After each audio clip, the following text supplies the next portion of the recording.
আপনি কাকে ভালোবাসবেন, কোন ব্যক্তিকে, কোন প্রেমিক বা প্রেমিকাকে, কোন পাত্র বা পাত্রীকে ভালোবাসবেন। দেখুন, ভালোবাসার অধিকার সবারই রয়েছে এবং প্রত্যেককেই ভালোবাসার কথা বলা আছে, যেটাকে বলা হয় ওয়াইড ওয়ার্ল্ড ফ্র্যাটার্নিটি, বিশ্ব ভ্রাতৃত্ববোধ।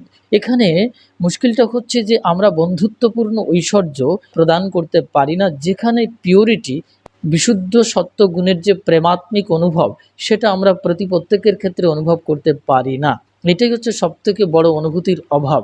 এই অনুভূতি যেখানে মৃত হয়ে যায়, যেখানে সম্পূর্ণরূপে এই অনুভূতির জগতে যেতে পারি না, তখন প্রেম পূর্ণ হয়ে ওঠে না এবং আমরা তখন পাত্র নির্ধারণ করতে পারি না। এবং যে ব্যক্তির প্রেম সম্পূর্ণরূপে মহাসমষ্টির জগতে প্রবেশ করেছে এবং যার হৃদ আত্মা মহাসমষ্টি কেন্দ্রিক অর্থাৎ বিশ্ব বন্ধুত্বপূর্ণ, সেই ব্যক্তির সঙ্গে আপনার ভালোবাসাবাসি হতে পারে, আপনি তাকে ভালোবাসতে পারেন এবং সেখানে ভালোবাসা পূর্ণ হতে পারে।